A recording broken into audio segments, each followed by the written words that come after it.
Bonjour à tous, très heureux de vous retrouver pour notre partage biblique de la journée où nous sommes en train ensemble de construire de nouveaux repères par la grâce de Dieu avec l'aide du Seigneur et la puissance du Saint-Esprit qui vit en nous pour nous aider à y arriver. Et c'est ainsi que nous avons commencé cette série Construire de nouveaux repères en nous appuyant sur l'exemple de Daniel. Quel exemple? L'exemple de la vie de ce prophète Daniel qui était accompagné de ses amis Anania, Michaël et Azaria.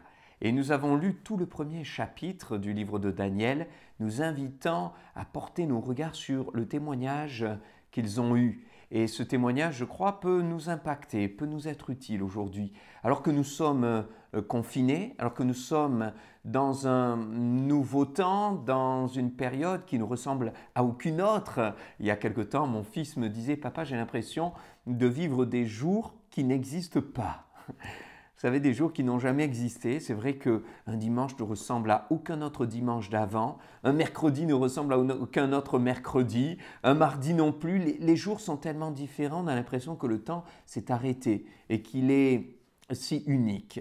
Eh bien, dans ces moments-là, en regardant la vie de Daniel, Anania, Michaël et Azaria, nous voyons que ces hommes aussi ont perdu leur repère. Parce que finalement, ce qui nous arrivait, c'est tout simplement que nous avons perdu nos repères, au niveau du travail, au niveau des horaires, au niveau du planning, de l'emploi du temps, au niveau familial, au niveau peut-être des repas, une perte de repères. Et c'est pourquoi dans ces temps-là, un défi que nous avons à relever et que le Seigneur veut nous aider à relever ensemble par sa grâce, avec sa main puissante et son aide, c'est de construire de nouveaux repères pour être des témoins dans ces temps particuliers, dans ces temps de confinement, pour être utile et efficace entre ses mains parce que le salut des âmes n'est pas terminé, notre mission d'évangélisation n'est pas finie. Même si on semble confiné, enfermé, le Seigneur peut se servir des uns et des autres.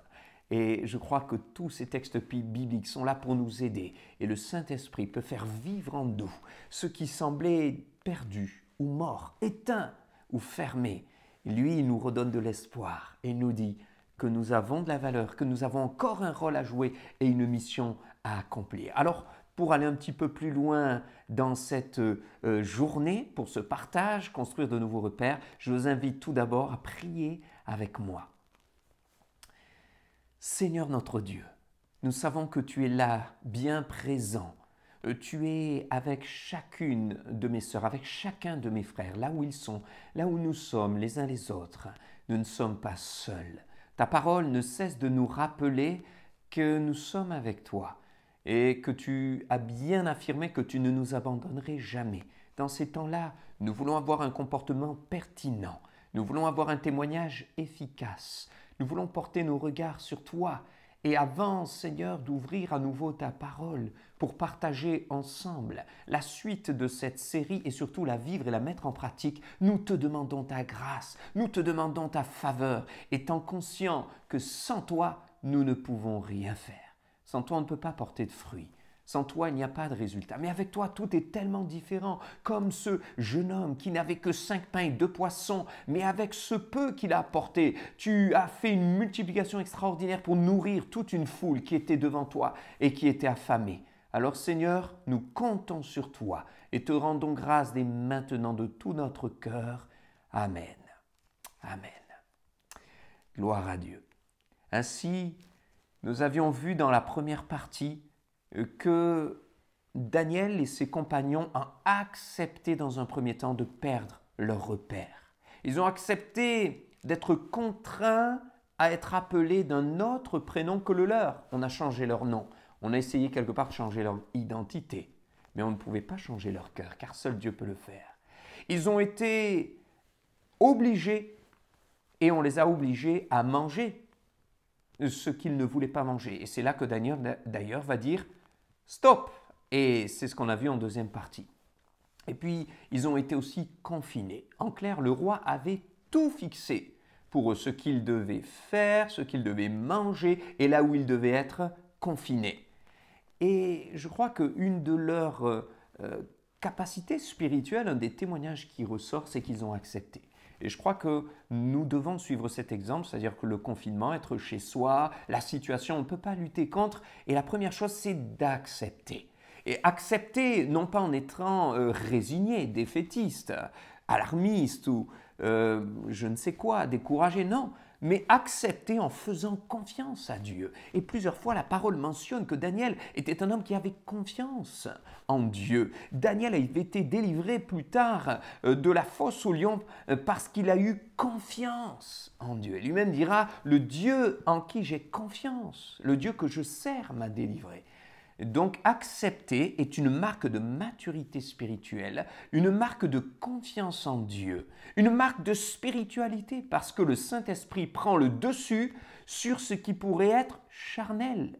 Le spirituel devance le charnel, le spirituel domine le charnel, c'est-à-dire que ce qui est de l'ordre de la confiance en Dieu dépasse le caractère charnel, humain qui pourrait se déployer de nos cœurs, de nos vies, de nos pensées, de nos bouches, par la colère, l'agitation, l'irritation, peut-être la peine aussi et le défaitisme, des paroles décourageantes, peut-être alarmistes. Et je crois que la confiance en Dieu nous amène à éviter tous ces comportements charnels. Comme Daniel et ses compagnons qui n'ont pas paniqué, qui ne se sont pas agités, qui ne se sont pas mis en colère, qui n'ont pas commencé à taper contre les murs. Non, ils ont accepté, ils ont fait confiance à Dieu, ils savaient que Dieu changeait le mal en bien. Et puis dans la deuxième partie, nous avons vu que Daniel et ses compagnons, s'ils ont accepté de perdre des repères extérieurs, ils ont refusé ce qui pouvait les souiller ou leur nuire à l'intérieur. C'est-à-dire qu'au niveau de la nourriture, ils ont dit non, nous ne mangerons pas ce qui est souillé et ce qui pourrait salir quelque part notre âme. C'était de la nourriture, bien sûr, pour leur corps, mais on sait que ces aliments étaient les aliments ordonnés par le roi et il y avait des pratiques qui n'étaient pas à la gloire de Dieu. Et Daniel a dit non. Et quelque part, il a refusé tout ce qui était malsain. Il a choisi une certaine sainteté, une hygiène corporelle, spirituelle, une hygiène dans toutes les dimensions de sa vie.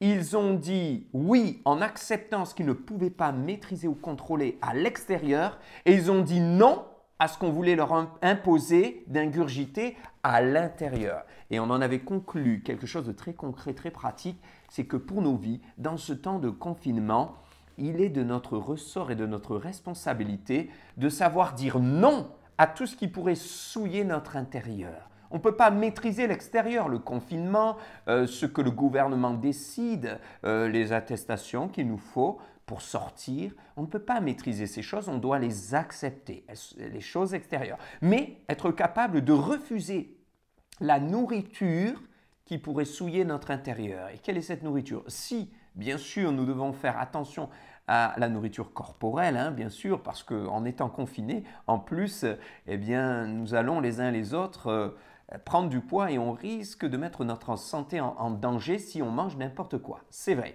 Mais on va plus loin et dans le domaine spirituel, prenons conscience que tout ce que nous regardons est de la nourriture pour notre âme. Tout ce que nous entendons, c'est de la nourriture pour notre âme. Tout ce que nos sens, nos mains touchent, peuvent être quelque part des choses qui nous amènent à ingurgiter spirituellement de la nourriture. Je m'explique concrètement, mes frères et mes sœurs. Je nous invite, je nous demande, avec la grâce de Dieu, par la puissance du Saint-Esprit et sa sainteté, de faire attention à ce que nous regardons et à proscrire tout film pornographique, tout ce qui pourrait souiller notre âme et que nos yeux verraient. C'est David qui avait fait ce pacte avec ses yeux afin de ne pas se souiller. Job avait pu le dire. Et lui aussi voulait se garder pur. Mes frères et sœurs, faisons attention à ce que nous regardons. Les jeunes aussi, faites attention à ce que vous regardez. Faites attention aux films d'horreur. Un chrétien ne regarde pas L'Exorciste ou un autre film d'horreur qui déplaît à Dieu et qui est sous la coupe de Satan. Faisons attention à ce que nous regardons. Faisons attention aussi lorsque nous regardons au temps aussi de visionnage de films, au temps d'écran. C'est-à-dire que dans ces temps de confinement, le risque, c'est de passer des heures et des heures aussi devant la télé. C'est de la nourriture. Même si vous dites, oh ben ça, c'est pas mal en soi, ça non plus. Vous regardez, vous regardez, vous regardez. Mes frères et sœurs, il nous faut construire de nouveaux repères et ça commence par le spirituel. Refusons tout ce qui est de l'ordre de la méchanceté, la violence, la pornographie, la souillure. Refusons de regarder aussi eh bien, peut-être des émissions angoissantes à longueur de journée. Refusez de regarder sans cesse les informations. Il faut en regarder un peu, mais avec équilibre. Refusons d'écouter tout et n'importe quoi.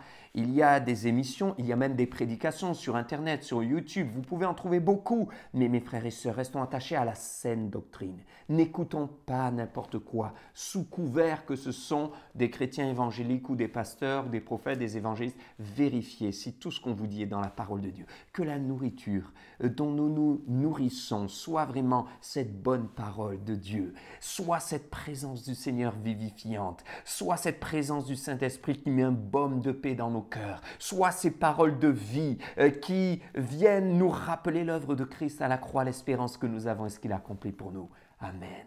Amen.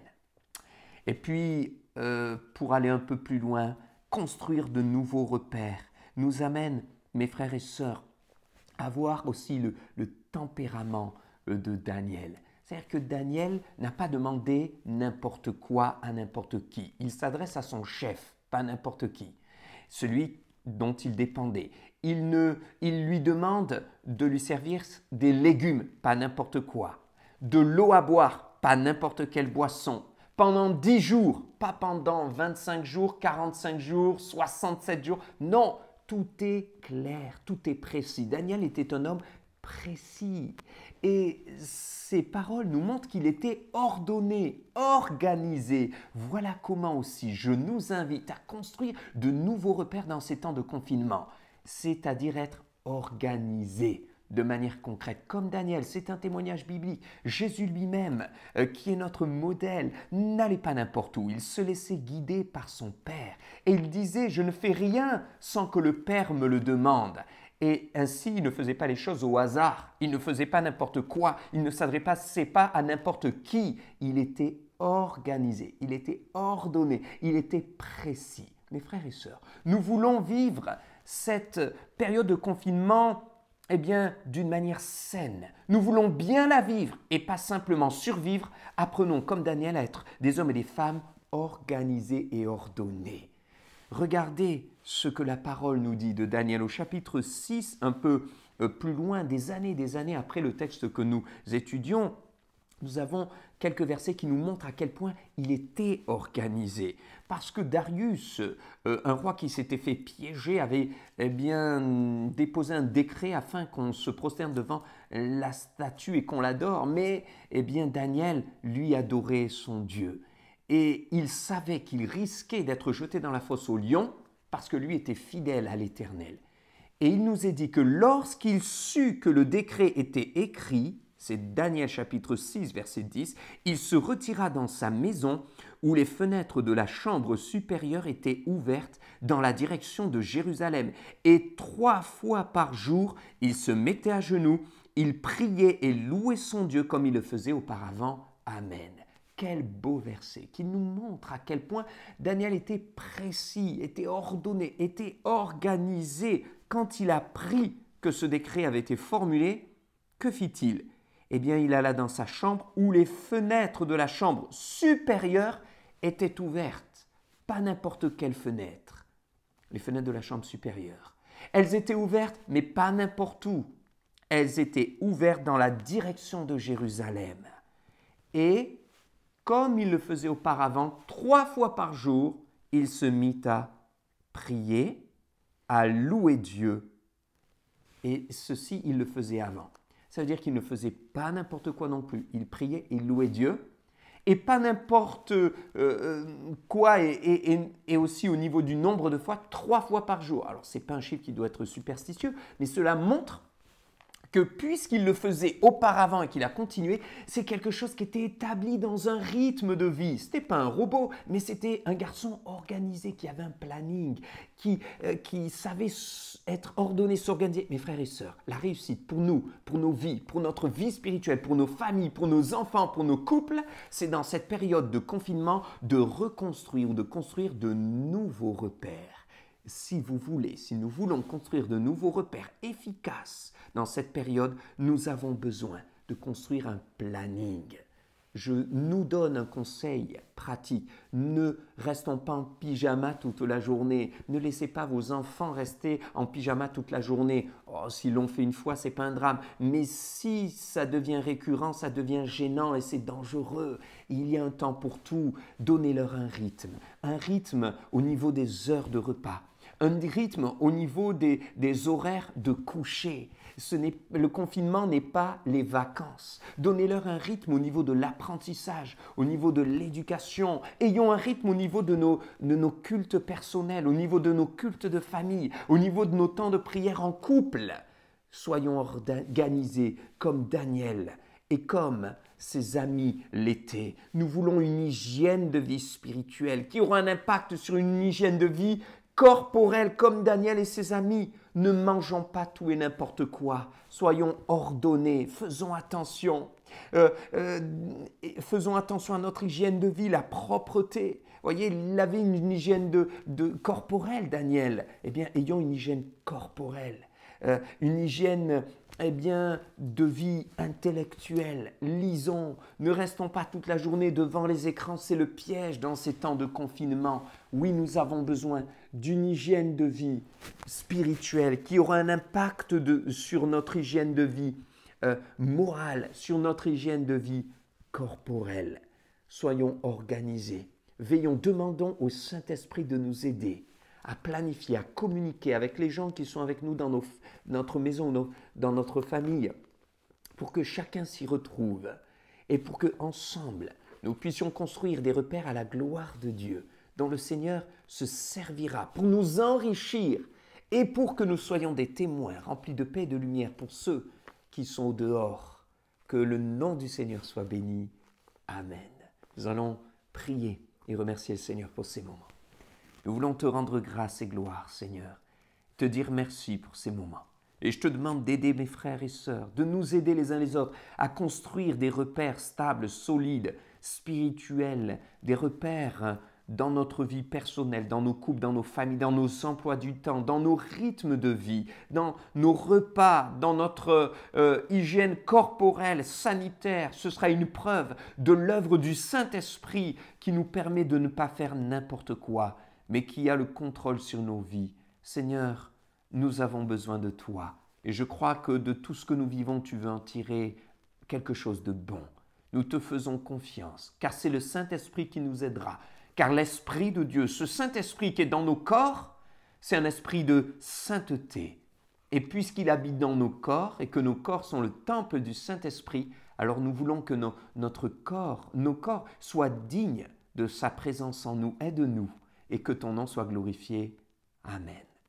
Amen. Que le Seigneur vous bénisse abondamment et je vous souhaite une très bonne journée. À bientôt.